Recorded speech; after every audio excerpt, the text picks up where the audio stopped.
Meron? Ano nga ba ang meron? Paano nga bang mabuhay ng tapat sa meron? Don't you wish you can relive your philo classes? The terror teachers? The terrible oral exams? Or the even terrifying but liberating and life-changing aha moments? Lundagin mo, Beybeh! Here's your chance! Lundagin mo, Beybeh! Kasama ang mga pilosopong sina Jovi Miroy at Ron Capinding. Lundagin mo, Beybeh! Leaping upward, leaping forward. Lundagin mo, Beybeh! Leaping to greater heights, to greater wisdom, to greater magis. Lundag na, Ateneo!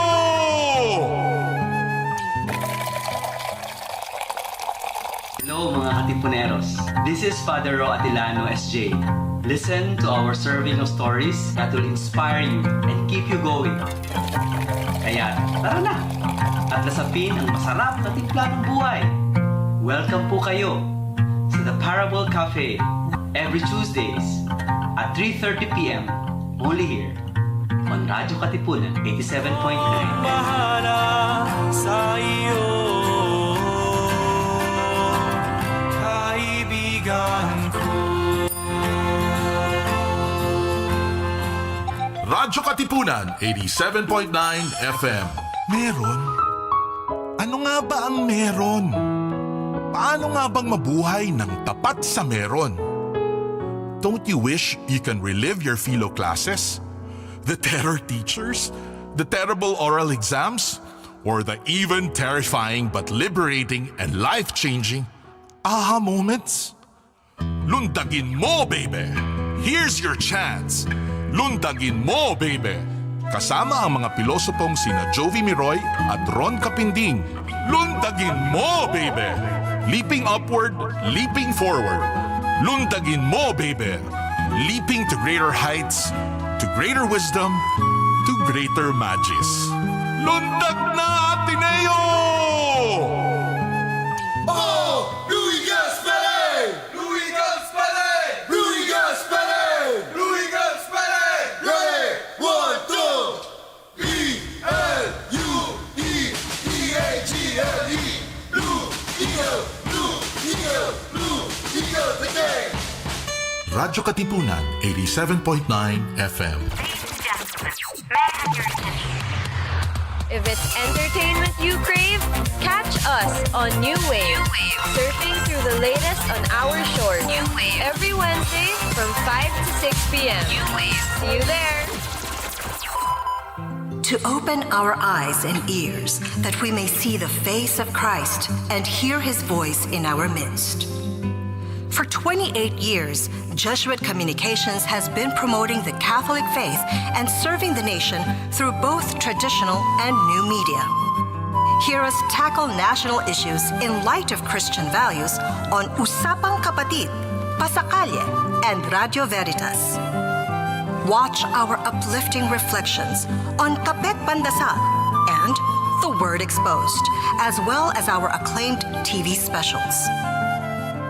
Listen to the inspiring and soothing music of Jesuit Music Ministry's original artists as you read our spiritually enriching books. To learn more about JustCom's mission of evangelization and education, follow us on YouTube, Facebook, and our website, justcom.ph.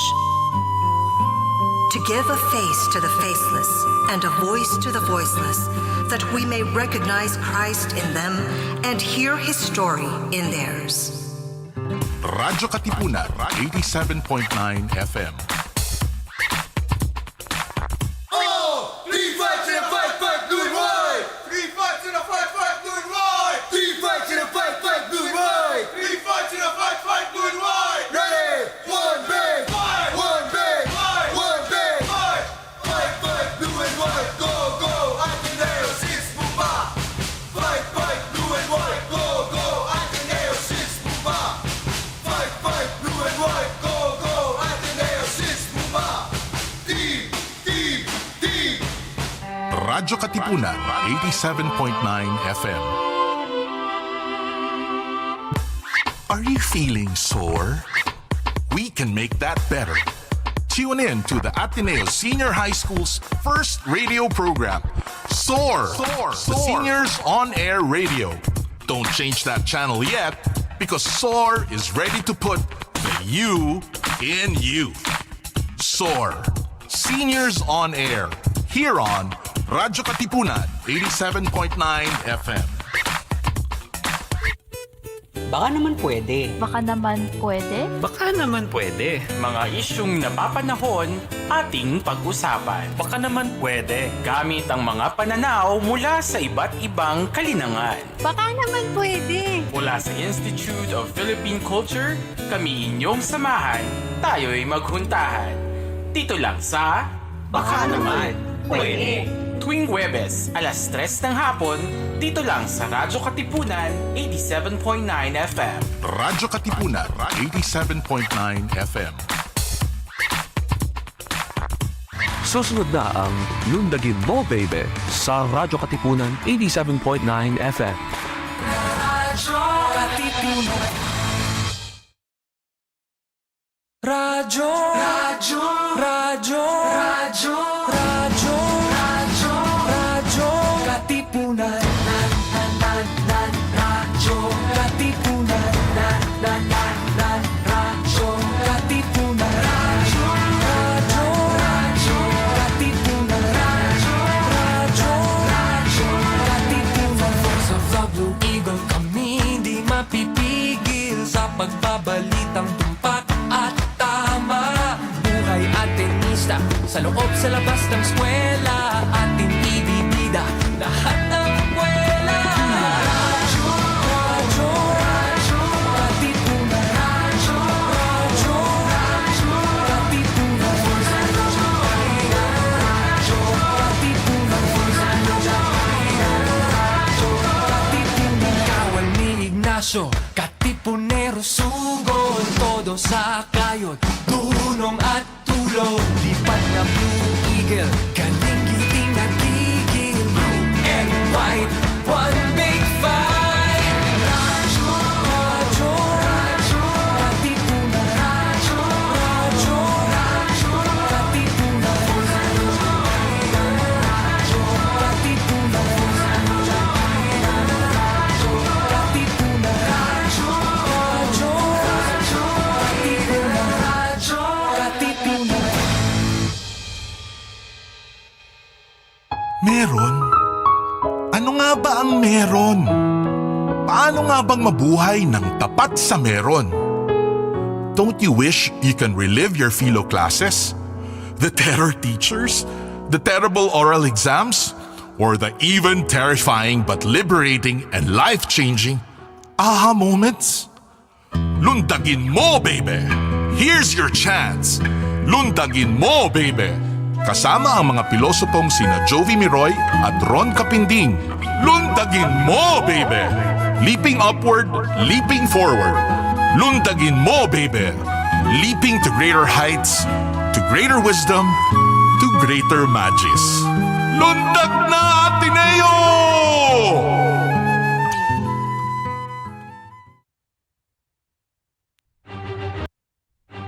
Good afternoon. Hello, good afternoon. Happy New Year, Sir Jovi. Happy New Year. Yeah. Happy New Year, sir. Yeah. Merry Christmas also. Merry Christmas, Happy New Year. At magandang kumusta yung Pasko at bagong taon, yung bakasyon. Masaya na malungkot dahil nga, alam mo na. Pareho tayo kasi malungkot. Di nyo po na itatanong, marami kaming pinagkapareho ni Sir Jovi sa buhay. At isa dun sa pinagkapareho namin ay liban sa philosophy ay pareho namin kinikilala si Dr. Ricardo Abad bilang isa sa amin, kung hindi man ang aming mentor sa maraming bagay sa buhay namin. So yun ang siguro pareho namin tinutukoy na may konting lungkot. Noong December 26 po, pumanaw po ang kinikilala nating sociologist at theater artist na si Dr. Ricardo Abad. At yung buong yun hanggang New Year, January 3, ay nagkaroon ng mga seremonya para bigyan pugay siya at para bigyang galang at ihatid siya sa kanyang pupuntahan. Siguro sa puntong ito, basahin na natin. No? This is Radyo Katipunan. So marami naman may sari-sari. Kaya sa Radyo Katipunan. Maraming nag-post sa social media, maraming nagbigay ng pahayag sa online at on-site wake. At ngayon naman po, may sariling statement ang Radyo Katipunan ukol sa pagkamatay ni Sir Ricky. Si Ricky Abad. We just call him Ricky, kaming mga napagsabihan niya. Ricky lang, but here it is. Let me just read it from Radyo Katipunan. Radyo Katipunan stands in solidarity with the entire Ateneo community as we mourn the passing of Dr. Ricky Abad, a brilliant luminary whose intellect illuminated both the academe and the arts, touching the hearts of many. Our collaborations with Doc Ricky, as we affectionately called him, transcended mere project work due to his accommodating and cherished demeanor. We extend our deepest condolences to his family during this challenging time and reflect on the well-lived life he led, characterized by scholarly excellence and artistic brilliance. May his enduring legacy inspire those he left behind to pursue knowledge and creativity with the same dedication that defined his illustrious career. Okay, yun po ang mula sa... Yeah. So dahil dyan po, minabuti namin, kahit pilitin po namin ibang pag-usapan namin, yan po ang magpe-persist sa isip namin ni Sir Jovi. So, meron po kaming palatutunan. Ang palatutunan po namin ngayon ay pinabagatan namin Remembering Ricky. That was also what we used in our hashtags, in our posts, and that was also the title of the Wake program where we delivered eulogies during the Remembering Ricky. Ito rin nagagamitin namin ngayon para sa programang ito, Remembering Ricky. So our episode for today, talaga natin ang ating resource people kasi ang daming pwede. Oo. So dahil pwede. Kailangan kahit na nga doon sa online. So online pa lang meron nang nag-eulogy kasi baka hindi magkasya. And even in the on-site wake, yung eulogies doon parang marami na nga rin masyado. Ikaw ba magbibigay ka ng eulogy mo ngayon kasi mukhang hindi ka pa handa nung... Ikaw rin, sir? Ikaw ba? Bibigay ka na ngayon? Hindi ka rin handa nung... Mukhang kailangan dahil hiningan ulit ako ni Dr. Maramara. Baka ako ganun. Na nga yata ako na wala akong sinabi. So, yeah, sinumbong ko sa kanya na wala ka sinabit. No? So here it is, no? For everyone. Let's welcome our show today. Our show today is titled Remembering Ricky. At ang pinakapaksa po natin ngayon ay paano natin gugulitain ang mga pamana ni Doc Ricky Abad sa mga larangang kinabilangan niya. So how do we kasi remember? Dalawa pa lang po, Ron, si Sir Ricky yung mahabang et cetera. Dalawa pa lang, sociologist at theater art. At marami pang iba. In fact, what defines him is at marami pang iba. Hindi yung lahat na kaya nating pangalanan o nagfifilo na tayo rito. So, meron nga tayong bisita ngayon na medyo maalam sa kanya. Wala nang away. Ito na ang expert on Ricky's legacy and contribution. Okay, and then in terms of the theater and the arts, and in terms of the academe and sociology and his research on culture and all. Lahat ng theater questions. Afraid. Okay. So, una yung sociologist. Pakilala na natin ang mga panauhin natin ngayon. Okay, magsimula ka na, Sir Jovi. Sige. Ang ating inimbitahan na expert sa contribution ni Sir Ricky sa sociology at sa social sciences ay si Leviste, Dr. Nino Leviste, who is Associate Professor at the Department of Sociology and Anthropology and Director of the Institute of Philippine Culture kung saan naging director din. Hindi ko lang alam kung founding director ba siya ng IPC? Tanungin na lang natin si Nino. Hi Nino, thank you for saying yes to our invitation. Magandang hapon o magandang gabi na yata, no? Nagpapasalamat din ako sa pagkakataong maging bahagi nitong palatuntunan nyo. Good to see you, Jovi, Ron, at pleased to meet you, Dr. Juan. Yeah. Maraming salamat, Nino, no? Ang susunod natin panauhin ay walang iba kundi si Dr. Anton Juan. Si Dr. Anton Juan ay Professor Emeritus, Faculty Fellow ng Kellogg Institute for International Studies, Center for Civil and Human Rights, Nanovic Institute for European Studies, New Institute for Asian Studies. So, and napakahaba pa itong hawak ko ito, pero he is internationally recognized for work that challenges convention, stunning visual poetry and language and space. Playwright, director, filmmaker. Sir Anton Juan is tenured professor, theater director at the University of Notre Dame, Dulac, Department of Film, Television, and Theater. He has a PhD in semiotics from the Kapodistrian and Panhellenic University of Athens. Highest mark of Arista, parang yun siguro summa cum laude doon. Postdoctoral studies in Duto and No. And maybe yun na lang muna. Baka mas marami tayong makilala pag pinakinggan natin siya. Dr. Anton Juan, pakibati po ang ating mga pakinig. Please, para malipat sa iyo yung speaker view. Hindi natin marinig si Dr. Anton Juan right now, no? Mayroon tayong... okay, narinig niyo ako. Malinaw. Okay. Pero nakikita niyo ako? Yes, malinaw din.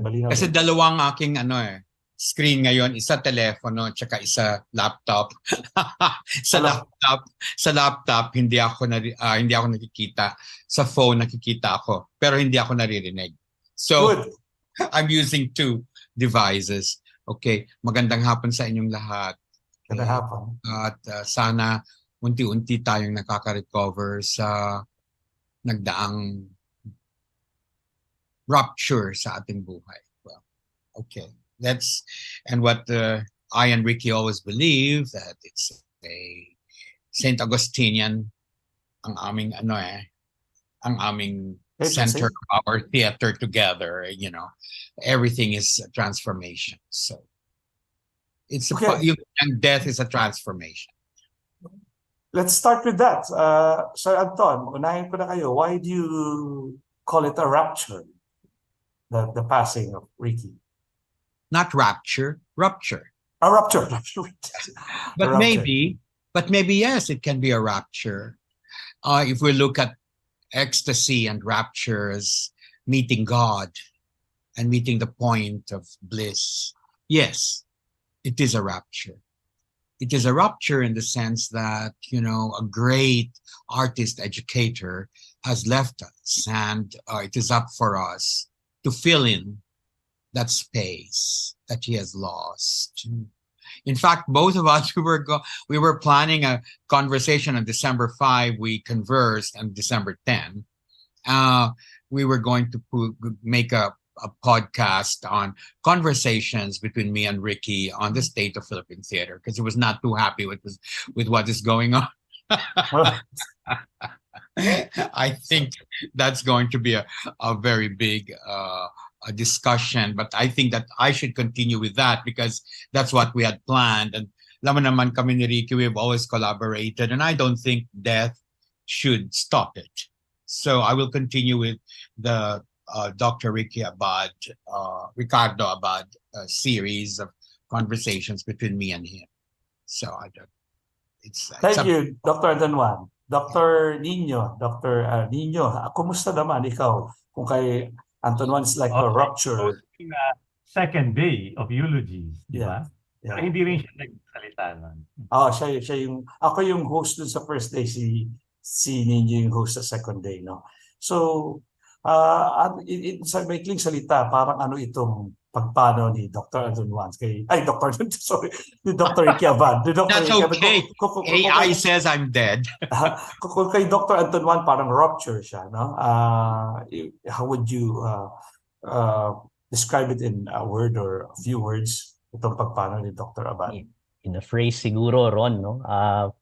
Yung pagkawala ni Sir Ricky, no? Isang puwang na hindi na mapupunan, no? Para sa akin, no? There will never be another Ricky Abad.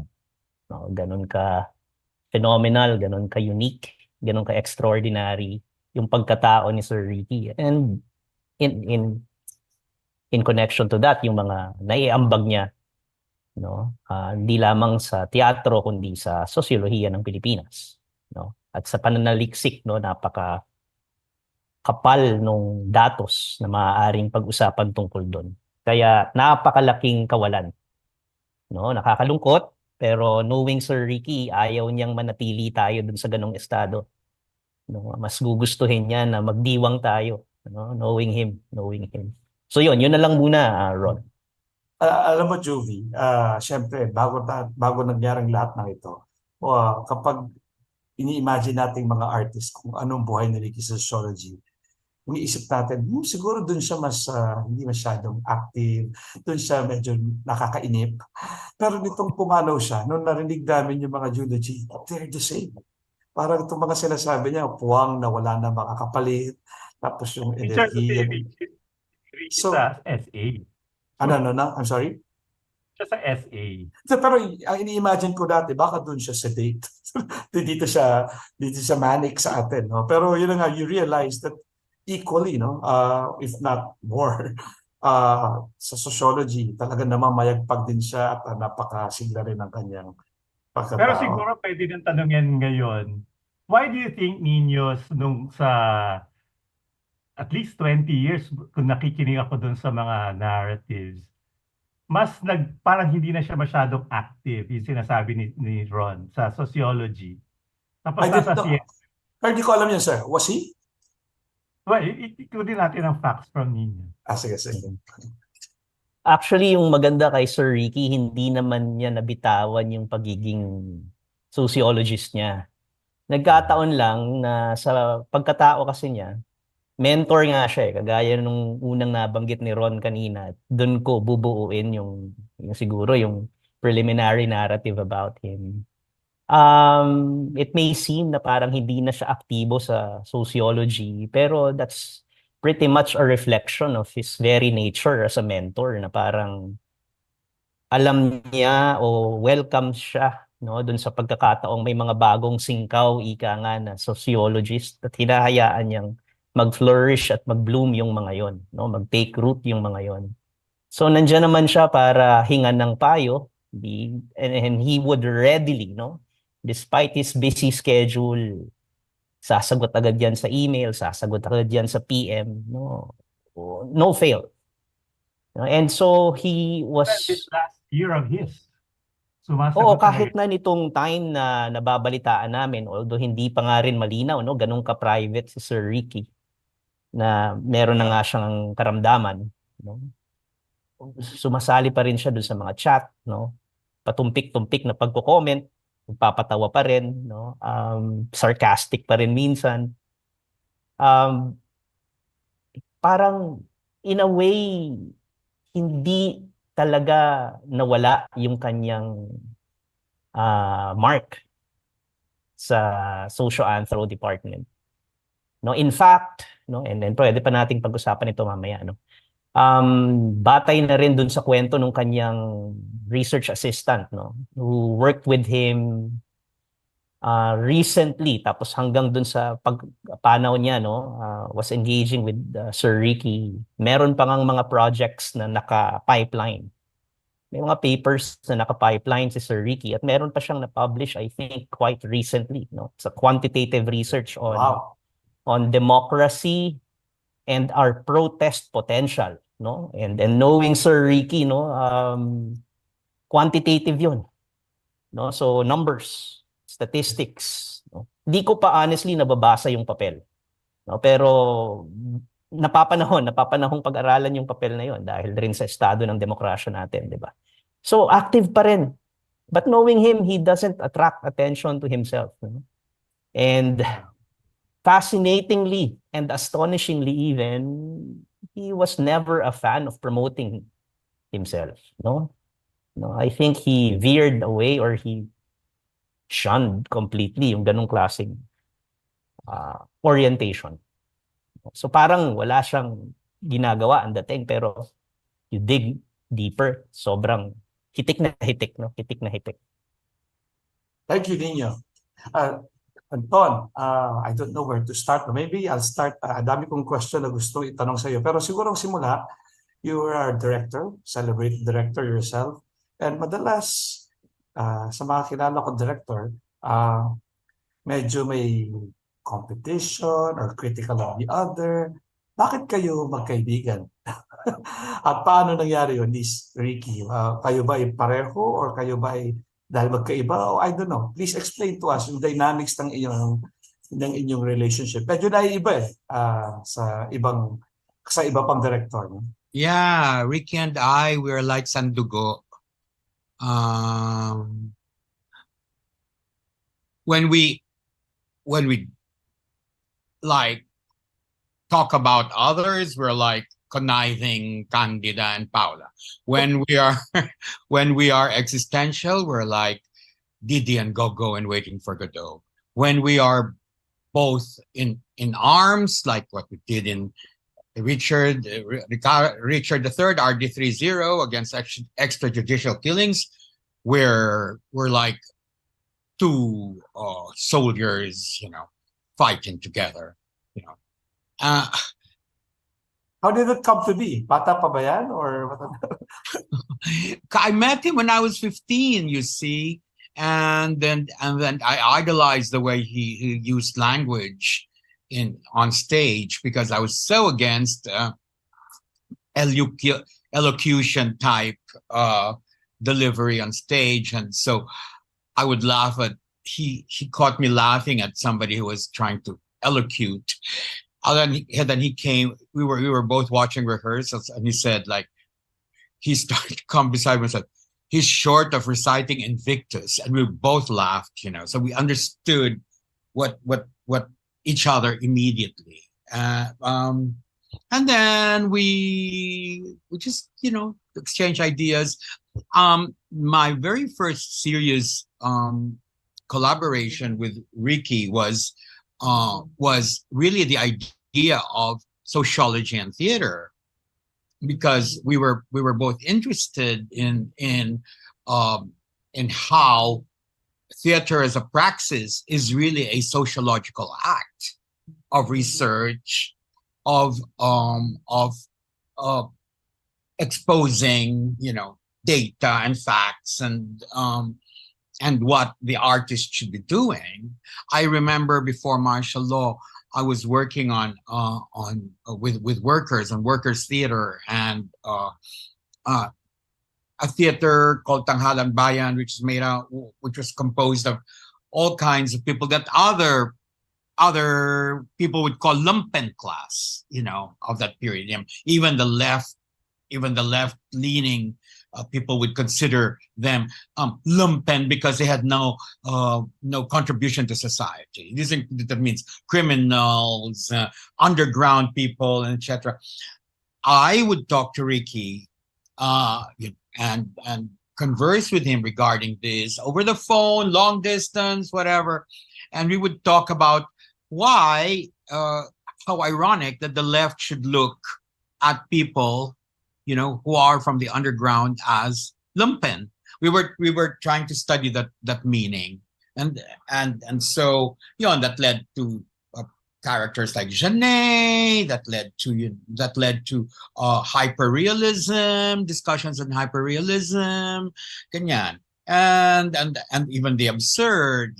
How the absurd can be also a form of stratification in theater, how it can be used. Ganyan. So it was both emotional and friendship and intelligent discourse that kept us together. And then plus, of course, working together. I mean, no, I don't think there was any couple of directors in the Philippines who have worked together, right? Like me and Ricky have. We direct, I was totally honored by the fact that he allowed me to direct him, and then I told him, "You're so unfair. How come you never direct me?" I would always ask him, it will come. It will come. Well, so, yeah. So, Jovi, ako muna, no? So, madalas, pwede natin itanong, what is one memory or one story of Ricky that you want, you can share with us so we would understand more how he was or how your relationship was. But instead of asking that, I will not ask him. Ano? Ikaw kaya mauna. Hindi ko tatanong yan. So, instead of asking that, I think the stories and the memories can just come as support to explain. Siguro mas tanong ko, mas mahirap, mas philosophical na konti. What is the essence of Ricky in your life? Parang nasa isang beauty pageant, pag tinanong, what is the essence of woman? Woman is a mother, parang ganun. Maybe it can be as simple as Ricky is a friend, but maybe the essence, and maybe it's the stories could support it, but and at least just focus on yourself or your own essence of Ricky, no? Mas mamaya tatanungin ko what is his legacy to everyone, no? But right now my question is, ano ang essence ni Ricky? Ano diwa ni Ricky? Particular sa'yo, no? Pag sinabing Ricky, ito yan. Anyone could answer kung sino masanda. Nino or Anton? Okay. Ako, sige, Anton na muna. Yeah. Pwede na, alam mo kung may budhi ang tao, at kung maaaring magkaroon ng paghahalo-halo ng budhi, ganon si Ricky sa akin. Nakakatawa kasi parang, yun nga, it's like Didi and Gogo in Waiting for Godot. That's what Ricky and I are like. Yeah. So if I'll try to expound on that para sa mga audience natin, si Didi and Gogo, they only have each other, no? While waiting for something or someone they are not sure kung darating ba. And by that, they're trying to embellish and discover life. Nakita mo kakita mo ba nung sinabi ko yon, yung first day ng wake, bigla nang dumating yung pusa. And Godot doesn't come. Will he come? Darating ba siya? Bigla dumating yung pusa. Tapos dumating yung pusa. Ang ganon. It's like a punchline coming from him, no?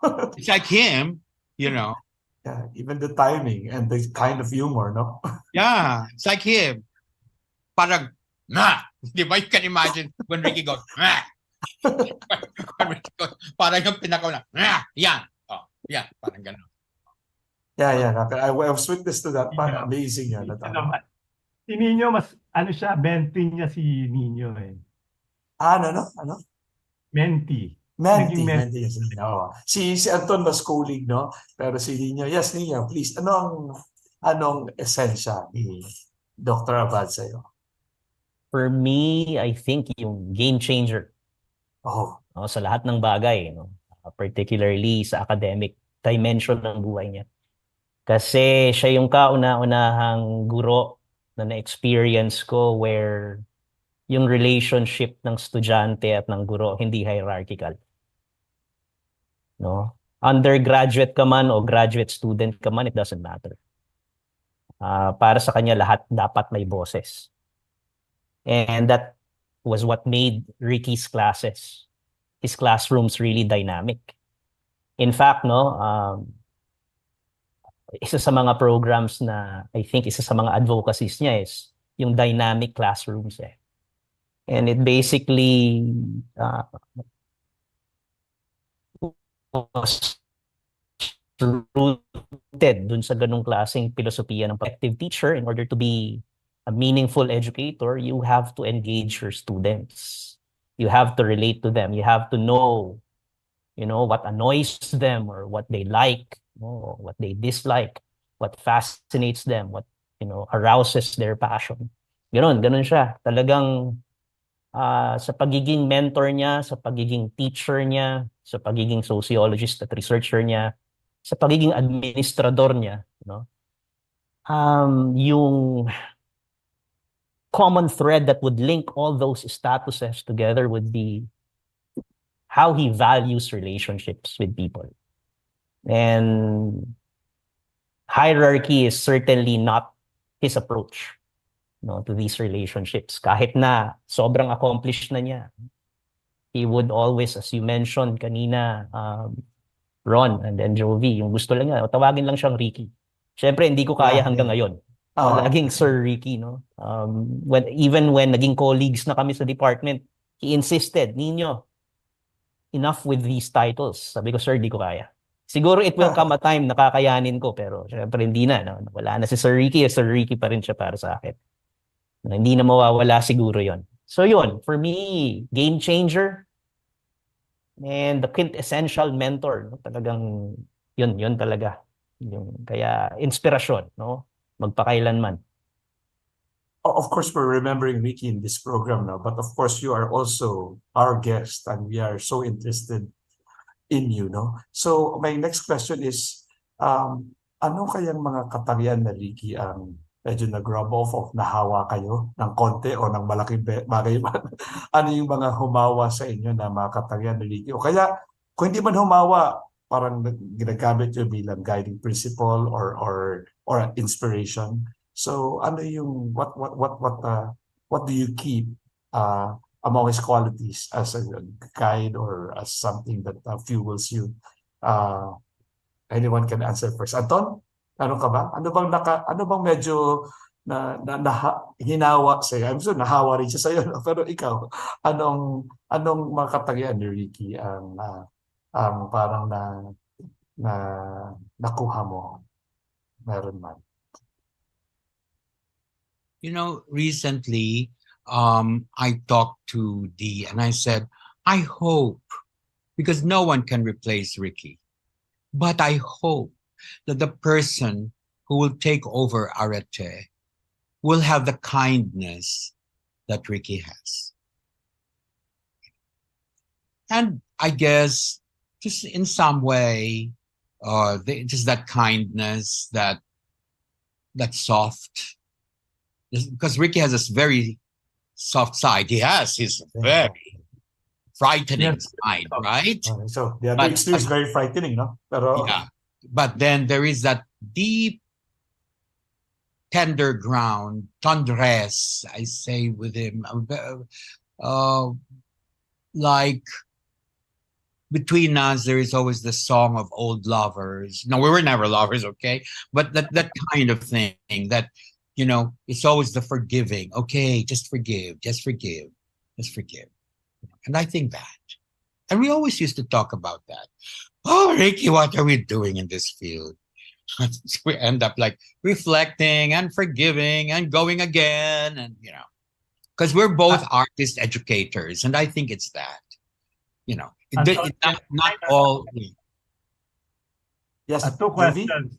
Did he ever tell you what he got from New York? Yung kanyang pag-aaral sa New York, tapos paano yun, hindi kanya, he's not like, oh, I was in New York. He never talks about like that. No. Pero of course, New York is the center of theater, di ba? Capital of theater. Paano yun nakikita sa mga gawa niya? Kung meron man. I don't think Ricky was ever like affected by the tourist theater of New York, because New York is really tourist theater, okay? Let's face it. Broadway is a tourist industry. It is a tourist theater. There is off-Broadway, which has the field of new creative work and things like that. But I think, in fact, on the contrary, Ricky worked on simple terms. Yeah? He didn't work on grand quela. In fact, that was one of the conversations we were going to be talking about. You know, we were going to talk about how does unpopular theater in the Philippines, how can it reinvigorate Philippine theater? Because what's happening now, everything's about musicals and you know, hype and, you know, glamour TikTok, you know, that kind of thing. And so, I think Ricky remained on that simple the simple space, the simple set. The essential. Yes, the Jugend. And that's what we had in common. Thank you, Anton. Oh, What's Jugend, the- ano na? Jugend, yeah. What is it?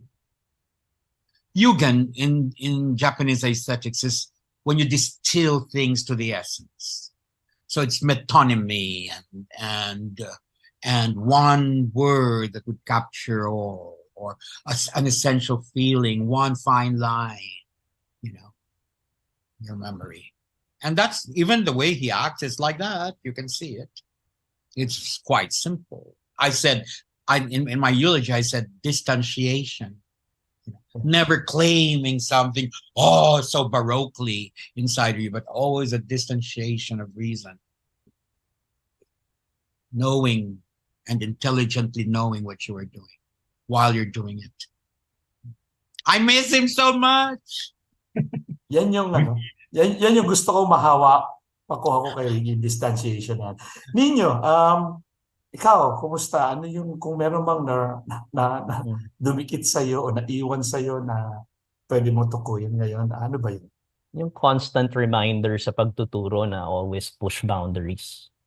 Can I say muna, Nino, before you speak? Yeah. Alam mo yan, Yes. si Nino, dramatic yan sa klase. Talaga? Costume pa nga yan. Talaga? Oh, Ay, hindi ko grabe. sasabihin So, yun sa'yo. Pero nagko-costume. exactly. Yan rin ang tatanong ko sa first sentence mo, Nino. Ano yung push the boundary? So interesting. Sige, please describe it. Kasi yung subject na sociology, 'di ba? Ang impression ng karamihan, it's intensely conceptual, theoretical, and methodological. And so more often than not, 'di ba? Nandito siya. Abstract, no? Hindi nakaugat sa realidad. When in fact, at ito yung isa sa mga una kong natutunan kay Sir Ricky, no? First time I had him as a teacher was unfortunately graduate school na, hindi pa nga undergrad. Kasi hindi ako AD Sociology nung undergrad. Ano undergrad mo? I just wonder. IS ako nun, IS, undergrad. So naririnig, first time kong nakita si Sir Ricky was dun sa play na Antigone, and Ron at si Devi, nandun kayo nun. No?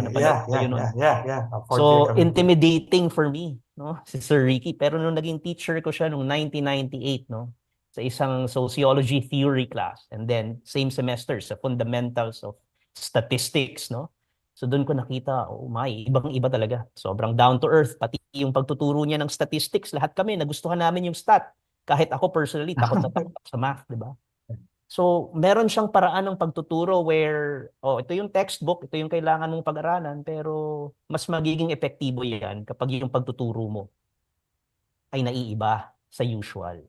So yun yung isa sa mga takeaways. So example nga, Nino, paano yung pushing the boundaries ng pagtuturong yan? Lumilitaw sa klase ni Nino. Yung sinasabi ni Jovi kanina, no? Meron kasing topic sa sociology, bago mo i-discuss yung social inequality, yung sinasabi ni Dr. Juan kanina, yung stratification. That's a sociological concept kasi. May concept din na deviance. Now, deviance, simply put, is breaking the norms.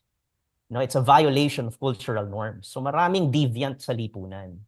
So kesa i-discuss mo lang siya conceptually sa klase, yung dinevise namin is yung tinatawag na Deviance Day. So pinapipili namin yung iba't ibang grupo ng estudyante ng, let's say, marginalized sector sa Philippine society. So pipili sila.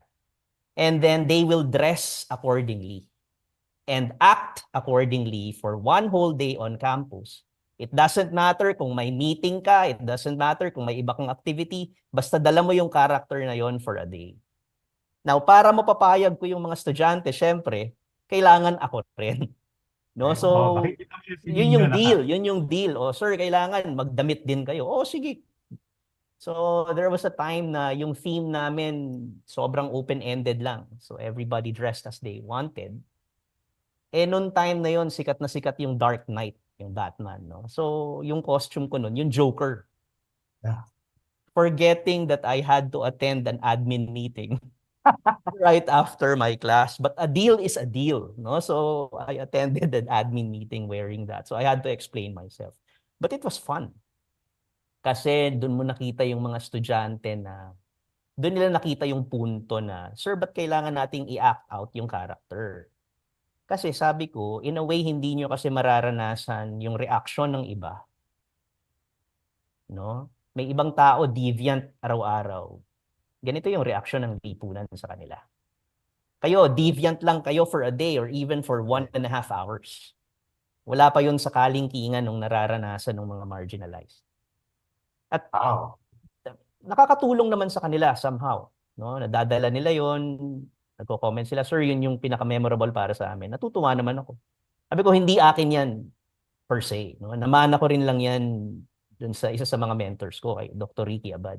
Tapos kwekwentuhan ko na sila, tawa sila ng tawa. Of course, hindi ko pwedeng ikwento dito sa radio yung iba ginagawa sa amin kasi I think 75 to 80% hindi for public consumption, di ba? Pero sa paraang yun, natututo kami na parang pati yung konsepto ng kung ano yung proper at improper, dinidebunk niya yun. Kung ano yung bastos at hindi bastos, dinidebunk niya yun. Di ba? Yun yung sociology for him. It has the shock and awe element. At kaya natututo kami. Kasi yun yung naaalala namin. And then, oo nga, yun yung konseptong yun. Oo nga, ano? Yun. Oo nga, ano? So, yun yung hindi ko makakalimutan. At yun yung sinisikap ko. Although, syempre, hindi ko kayang pantayan. At hindi ko inaambisyong pantayan yun. Hindi ko kakayaning pantayan yung ginagawa niya sa classroom. Pero yun yung sinisikap kong tularan. No? Yeah. Thank you, Nino. Thank you, Nino. Anton, ba't parang Patawa ako kasi I remember, di ba, pag-rehearsals natin, bigla na lang seryoso, bigla na lang may sasabihin siyang bastos. I miss that. Parang palaging yun, yung distanciation effect, you know. So, ito, marami nang pwede magsabi ito, but particularly for both of you, parang napaka-interesante. Ano nga ba ang legacy ni Ricky, kung pwede mong i-articulate that? You can focus on the fields that you know he engaged in, no? Anong naiwan? Okay? Of course, pumanaw siya. Ano yung significant na naiwan niya dito sa mundo natin, sa buhay natin mga tao? Anyone can answer first. I think Anton. education. Sige nga, education. I think Ricky stood by the classic meaning of ex ducere, you know, to lead students into other realities. And that's where he also worked, both as theater and sociologist, in exposing students to the realm of both. Yeah. You know, I was telling Ricky long ago, I said, Ricky, why didn't you just, why don't you try and go to Belgium? There's an Institute of Sociology and Theater where they combine the two. I told him, and then he said, yeah, I should have just gone to Belgium instead of New York, that kind of thing. So we were like, that's his legacy. Both merging into one. At hindi pilit, no? Hindi pilit. Talaga. Di katulad ng mga neo-colonialist na mga theory ng mga postmodernist na mga ewan.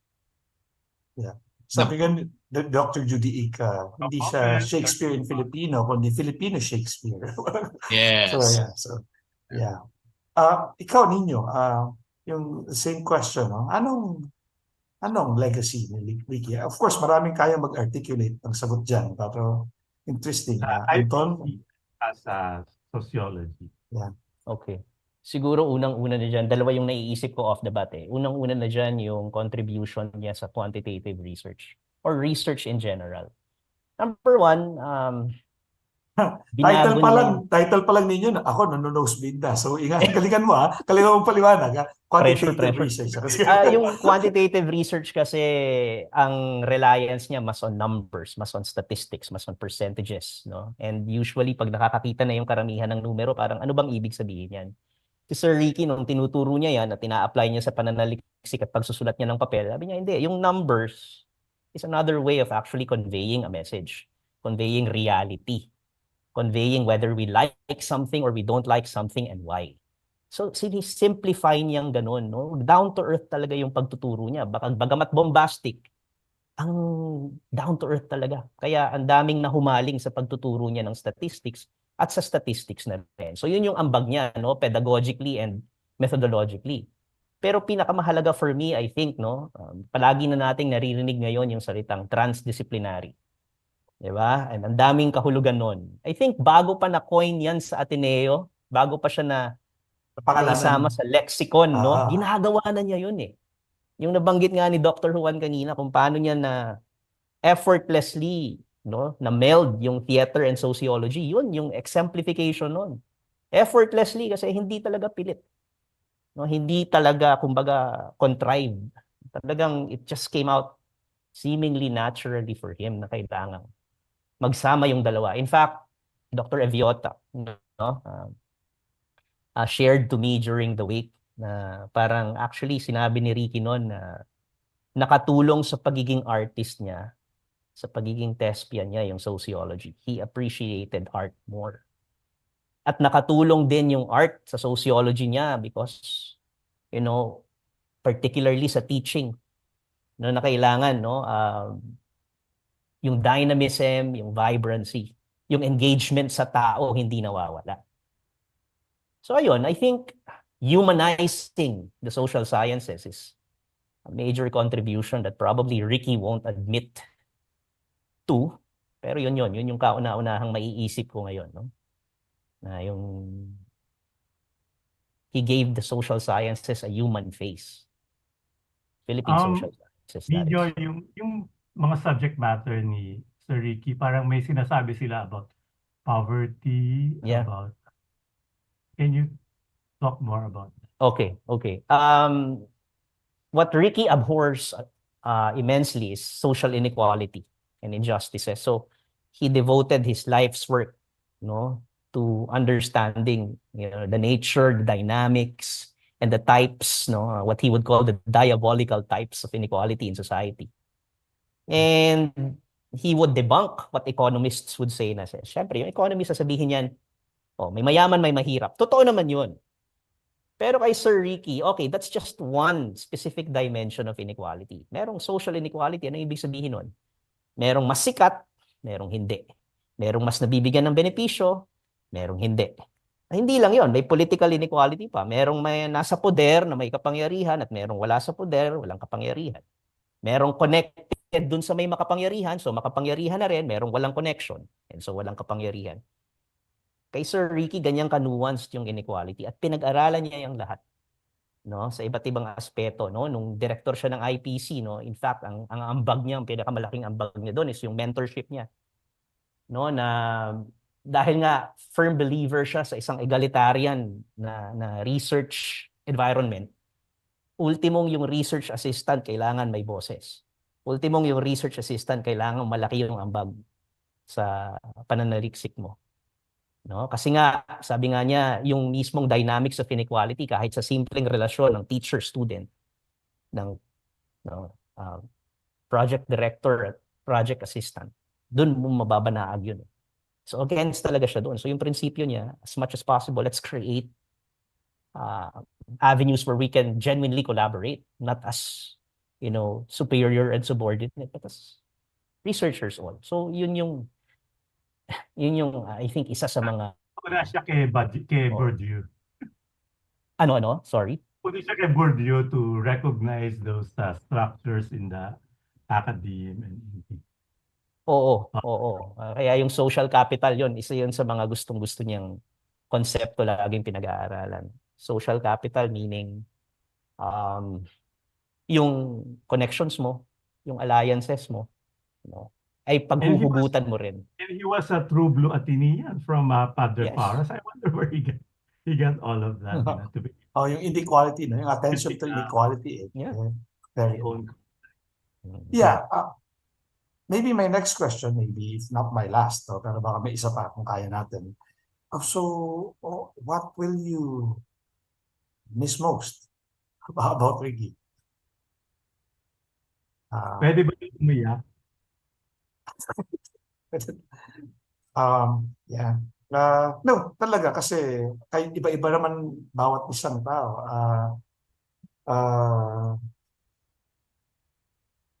Sir Anton?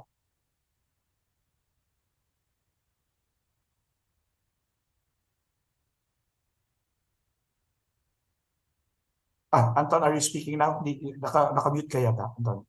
Can't hear you. Anton. Yeah. I miss laughing with him. I miss just throwing off ideas to one another and then laughing. Sometimes even laughing at ourselves. I miss the equality of and equanimity of feeling between us. You know, the parallel thoughts, even parallel lives, you know, like I was talking with December 5, I said, Ricky, you know, I'm retiring from Notre Dame, but on this year, I had my best class in prison. I went to Westville Prison and I taught, and I said, these are people who are really willing to learn just for the sake of knowledge, you know. And then he said, yes, Anton. And, you know, Ricky taught in prison too, you know. Yeah. So we were able to totally relate to one another about the humaneness of that's what it is. You know, humane development, if you wish to term it, you know, not development as UN and all the rest, but the evolution of the human being. That for us is, I miss this. I miss our just talking, being laughing. together and laughing and true friendship, true pure friendship. I don't know if this is for public consumption, but you told me na nung pumanaw si Ricky, you've been dreaming of him. And then sa panaginip mo, tawa lang kayo ng tawa. Yeah. I'm sorry, okay? Yeah, you know, when my father and mother died, I never dreamt of them, huh? It took me about like years before I dreamt about my father or mother once or twice. But with Ricky right after his death, like I was dreaming, and like he was not dead, we were laughing. Then I'd wake up at 3:30 in the morning and we're laughing. The next night, ganun na naman. You know, when it stopped was after that night when the cat came. So that is the punchline of punchlines. Yeah, I'm not dreaming that's so funny, no? Pati ako, I was posting and dumaan yung pusa. Did you see the pictures that they took? They took other pictures of the cat beside the tarpaulin. I haven't rechecked. No, everything. there are pictures of that cat sitting beside the tarpaulin when everything had finished, and also sitting beside Lizette. Oh, yeah. Sa TA1. Siya yun. Tinan ko. Ikaw, Nino, what would you miss most about Ricky? Mentorship. No? Yung pagkamatay nga niya, hinanap ko yung mga drafts ko ng thesis ko. No? So pulang-pula, yung bawat comment niya sa linya is talagang dedication and commitment. Mm-hmm. And nung SEM na yon, hindi lang ako yung advisee niya nun. I think 10 kami. Siya yung may pinakamaraming thesis advisees nung time na yon. And lahat ng papel namin ganun. Wala siyang paborito. Generously. Tapos, bukod dun sa mga annotation sa papel mismo, may typewritten pa siyang cover letter summarizing all these comments. So, 20 points. Na himay. Tapos, lagi, he would close sa akin. He would close lagi. Go get them, tiger. Yan ang lagi yung closing niya sa akin. Na parang ang pakiramdam ko pagkagaling-galing ko, no? So ganun siya, no? Empowering, uplifting, life-giving talaga. So yun yung mamimiss ko ng todo-todo, yung mentorship. Thank you, Nino. Thank you, Anton. So kami siguro ni Sir Jovi, ang tanong namin sa inyo, this is my last question, no? Or maybe both of us. So, we're also grieving, no? What do we do now kaya? Payuhan nyo nga kami, lahat tayo mga nagdurusa. We feel the weight of the responsibility of finishing the TA book. Yeah? So, what can we do now to keep on celebrating Ricky and making sure that this... Sorry? Hindi naman siguro how do we move forward kung hindi Hindi. ni Anton ano yung mga inaasahan niya, you know, dahil Yeah. sa Arite, siya talaga ang ano dun sa Arite, di ba? Sa A IT. word about Arete, no? Nasa banggit din ni Nino kanina, this whole balance of art and science, sa kanya talaga iniatas yan eh. Ni Father Jet Villarin, then President, no? So, kinikwento niya palagi, sabi sa akin ganon, how do you merge the two and to try to address or solve the wicked problems in yung both arts and science. Pero hindi niya sinabi kung paano, sabi ni Ricky. So siya ang umiisip ng lahat ng mga paano. So yeah, Anton, you were telling me about the plans you have. So for us who magkakaroon kayo ng podcast, mga ganyan. So how do you proceed? Hello, Jovi, choppy ka dun sa huling sinabi mo. Walang accident, lahat ng text niya, lahat ng message niya, lahat yun may halaga at kahulugan. So, na namatay siya sa bagong taon, may ibig sabihin din siguro yun. Ewan ko. Sige, I revise my question. I have texts. I will go back to our last text because it is a very important question that he asked. And I think I should continue to try and converse with other Filipino artists regarding that question. It was our plan to have a conversation with artists, conversation between us and with other artists. So I will continue with that because that's very important. And we were concerned too with the education of audiences. So I'd like to hold really a workshop for audience and how audiences can, because we've forgotten how to appreciate or how to watch theater, what to look for in theater. That's why we have like counting halik lang, gumaganyan-ganyan yung mga audience na parang nasisreal sila na naghahalikan si Andoy Ranay at somebody else, that kind of thing. May pangalan pa talaga. Hi, Andoy. Nino, hindi ko na alam kung ano yung tanong ko. Either of the questions that we asked, no, you can answer. How do we proceed or how will you proceed? Kung ano ba yung huli yung interaction ni Ricky or whatever it is that you heard from him that you think you take as cue in proceeding? Meron ba, no? Siguro personally, in terms of pagtuturo ng sociology, no, what would probably contribute in a way in celebrating Ricky's legacy or Ricky's life would be to remain faithful to one of the tenets he taught us in terms of teaching sociology, and that is to engage and to relate to your students, in a down-to-earth fashion, and in addition to that, to push the boundaries. We're in that age. Certainly, Jovi being an educator and you, Ron, being an educator and Dr. Juan, we're in that age where, I think we are expected to produce new courses regularly. I don't know, it probably contributes to the rankings, but I think in producing those courses, Ricky would appreciate a more collaborative approach in doing and in teaching those courses. And so I think isang malaking ambag yun, at isang malaking paraan ng pag-alala sa kanya. Yung pamamaraan niya ng pagtuturo, pamamaraan niya ng pag-convey ng mensahe. Alam namin hindi namin kayang pantayan at matularan yun 100%, pero at least the effort and the commitment and dedication is there. Now, more institutionally, pag-uusapan sa department. Pag-uusapan din namin sa IPC, but we do plan to have at least, it's a good idea to have a radio program. There's a programa ng IPC, baka naman pwede. We can probably invite some of his students over, to talk about, his exploits as a teacher and as a sociologist. So these are just preliminary plans, Ron, Jovi. Yeah, this program, Lundagin mo Beybeh, is because of Father Ferios, our teacher. So there baka you mamaya, there should be a Ricky Abad inspired program din. At gusto ko rin mag-guest doon.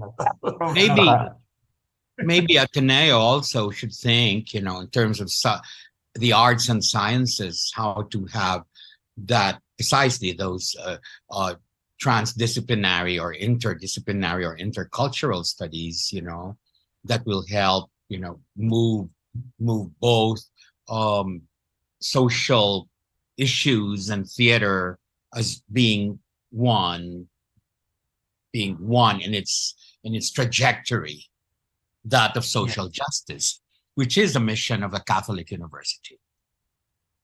Yes, and I would really say that for Ricky, Christianity is something you do. Siya talaga ay action. Gawin mo na lang. Yes, yun. Yeah. Yeah. And unfortunately, we need another episode for both of you.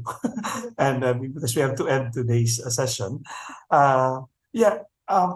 Sabi ko nga, kahit kami ni Sir Jovi, we held this episode. We created this episode kasi kami mismo is feeling the same thing. And while I have my own answers to the questions I asked you, to listen to both of you, Sir Nino, Sir Anton, I say Sir, both yung parang knighthood at saka educators.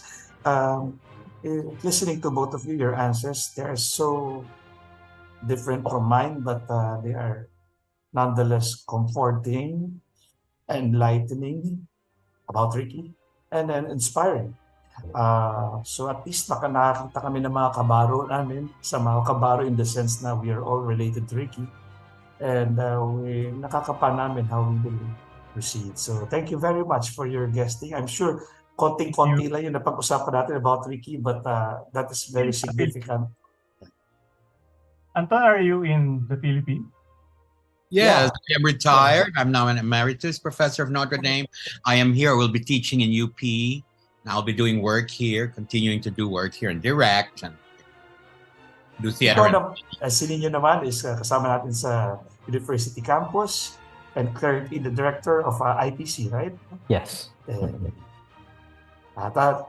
still teach in SA? Yes. Let me just remind Nino, Ricky was director of IPC during martial law. Oh, yes. 70s siya. 70s siya naging director ng... Concurrently, chair din siya ng department. Kasi noon yata, para kukunti pa lang sila. So, maliit. Daming rules na dapat. And Anton, I'm looking forward to your being in the Philippines for longer times. Well, hopefully, hindi lang sa UP. Okay, maraming salamat po sa inyo at sa mga nakikinig sa amin. Magpapatuloy po kami sa paggunita, pagbubugay, pagluluksa din para samahan namin si Dr. Abad kasabay ng buong university, para kasabay ng buong theater, Philippine Theater, at kasabay ng lahat ng mga kamag-anak niya. Yun lamang po, magandang hapon at Lundagin mo, Beybeh. Salamat po. Maraming salamat. Salamat sa inyo.